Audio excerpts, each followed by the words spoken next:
بسم الله الرحمن الرحيم. الحمد لله رب العالمين، والصلاة والسلام على رسول الله الأمين وعلى آله وصحابته أجمعين.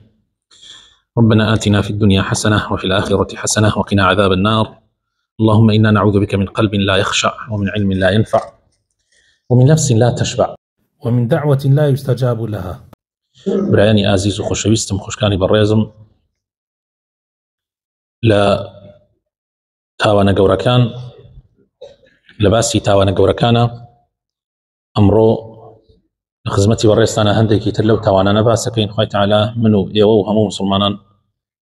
لە شتێ بپارێزێت کە بێتە مای تووڕەیی خوای پەروەردگار. خۆشەویستەکانم، یەکێکی تر لەو تاوانانەی کە بە کەبائیر ژمێرراوە، زانایان حەسابی کەبائیریان بۆی کردووە، ڕەشوەیە. طبعا لە کوردی خۆمانە پێژین ڕەشوە، بەڵام خۆی لە ڕاستیە لە عەرەبیە خۆی ریشوەیە.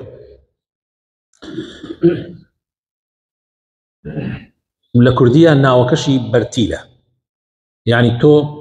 شتێکە دەی لە باتی ئەوەی بەرامبەرەکە شتێکت بۆ بکە، ناحەقیەکت بۆ بکە.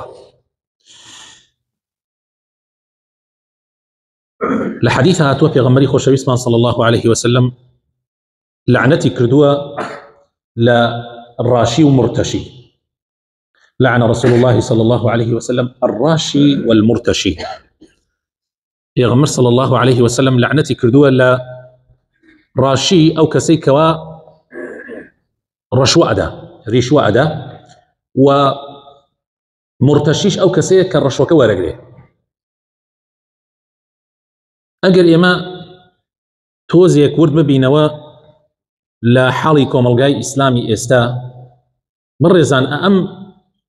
اخلاق ناشرينا، ام روشت ناشرينا، ام صفات بوغنا، ام تاوانا زور زور بريسان دوا زور زور جيشتو تحديك، يعني كوملغاي لبن در كرده براستي لهنديك لشونا كان حموشتي بوت الرشوة، لا هندي شونا كان حموشتي الا ابي الرشوة بي بتايبتي لدائري حكومية ئەمە زۆر پەرەیسەندووە لە هەندێک لە وڵاتانی ئیسلامە، وایشی کردووە بەڕاستی پارە بۆتە هەموو شتێ، تەماح بۆتە هەموو شتێ.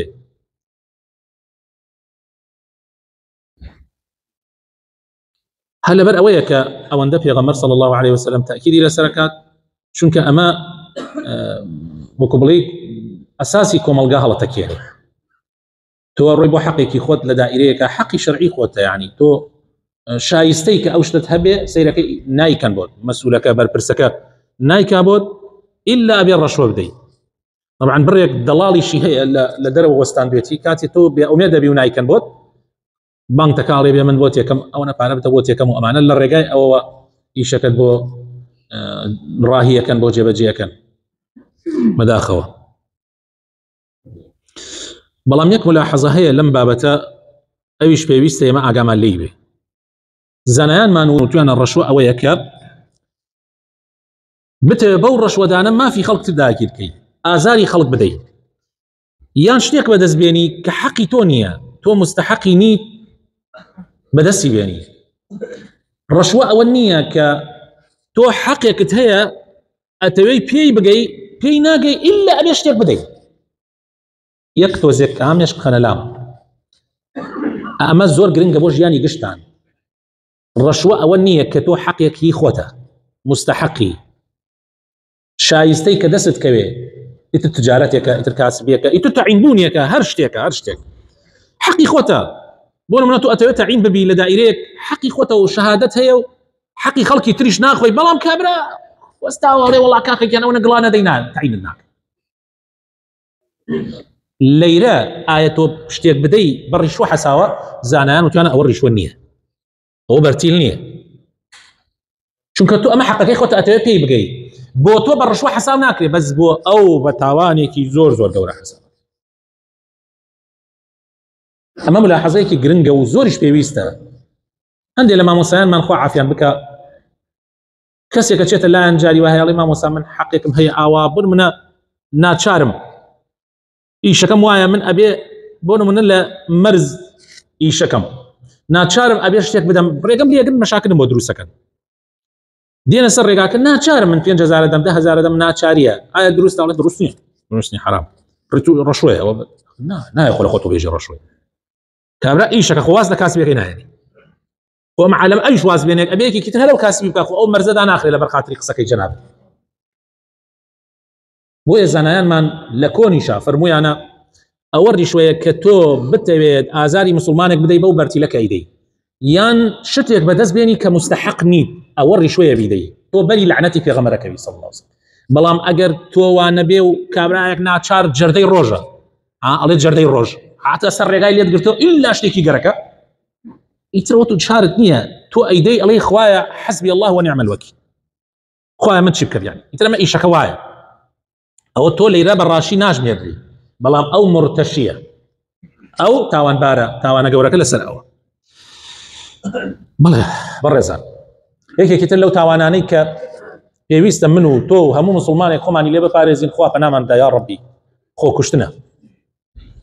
خۆکوشتن بەڕێزان تاوانێکی گەورەیە بەڕاستی رسول الله ئەفەرمێ صلی الله عليه وسلم هەر کەسێک خۆی بکوژێ بەچی خۆی کوشتووە لە ڕۆژی قیامەتە بەو شتە خۆی کوژێتەوە بەردەوامی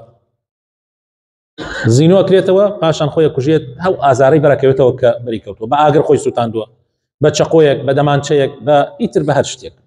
خۆی بەرداوەتەوە لە شاخێک لە خانوێک وا پەنامامدا طبعا بەڕێزان ئەو کەسێ واکە کافر نابێ بۆ من کافر یعنی بۆ کافر نابێ چونکە جاری وا هەیە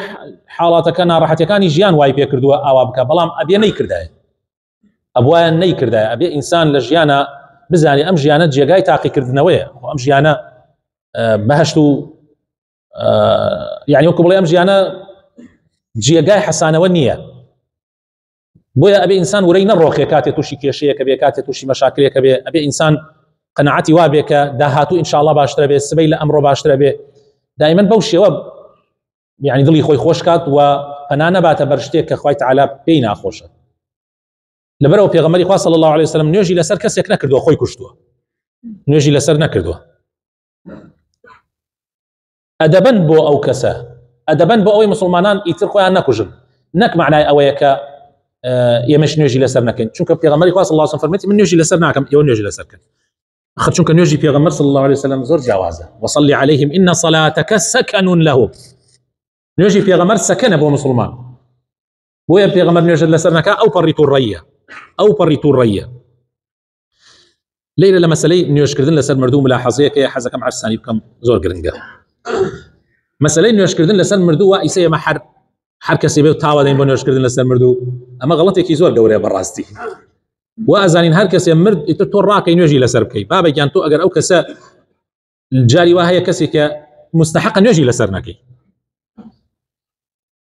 هەنێک کەس هەیە لەم دنیاە بە تایبەتی ئێمان لە زمانی عەسیانە زمانی گوناحە ناکری هەر کەسێک حەبێ و ڕاستن تۆ تاو بدەی نوێژی لەسەر بکەی جاری وایە خەڵکانێک هەیە ئەدەبەن نوێژی لەسەر نەکەی مامۆستا محەممەد عەدلەخان هەبوو لە ئۆمەربل کاتێک کوڕەکەی مرد نوێژی لەسەر نەکرد کوڕ خۆشی تی نوێژی نەکردە نوێژی لەسەر نەکرد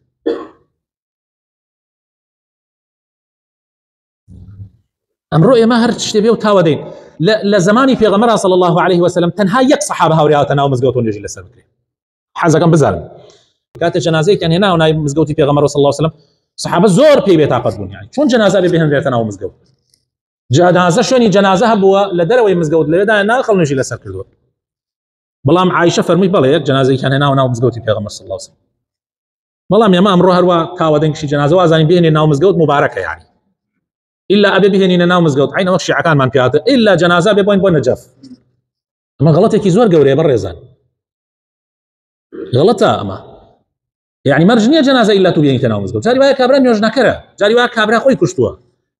جار وایە یعنی بە کوردی و بە کورتی ئەمە سنەت نییە تۆ جەنازە بێنیتە مزگەوت و سنەتیش نییە هەر جەنازەیەک بێ و تاوی لێ بدەی نوێژی لەسەر بکەی ئەم مەسەلەیەکە گرنگە ئێمە ئەبێ ئاگامان لێی بێ بۆیە ئەمڕۆ سەیرەکەی خەڵک گوناحەکە و گوێی ناداتێت چونکە تەعکیدە نوێژی لەسەر ئەکرێ تەعکیدە ئیلا نوێژی لەسەر ئەکرێ بۆیە کابرا گوێی ناداتێ وەختیان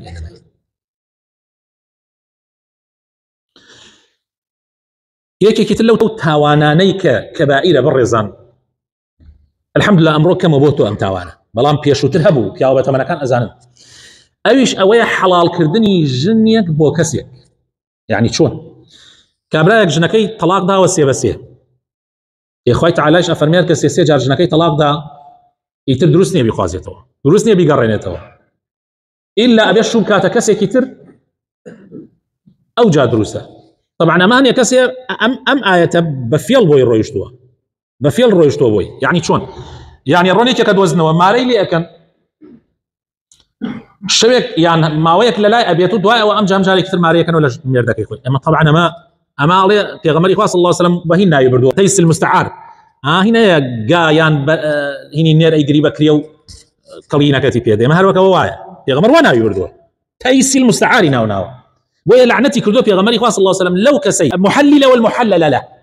پێغەمبەری خوا صلی الله علیه وسلم لعنەتی کردووە لەو کەسەی ئەو ئیشاکە ولەو کەسەشی بۆ یەکرێ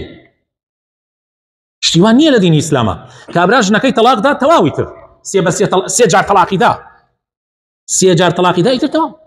ئەو ژنە کاتێ دروستە بیخوازێتەوە ئەگەر ئەو ژنە شوم کات شوێکی اعتیادی بەبێ مؤامرە بەبێ فێڵ شوم کاتە پیاوێکی تر ئەو پیاوە ئەگەر مرد یان ئەو پیاوە ئەگەر تەلاقی دا طبعا هەمویان ئەبێ عیدەیشان تەواو ببێ دوای ئەوە ئەگەر جارێکی تر ئەم پیاوە بیری کردو کە ئەو ژنێکی باش بۆ ئەم غەڵەتی کردو چووە داوای و دوای ئەوە جارێکی تر بیخوازێتەوە دروستە شەرعەن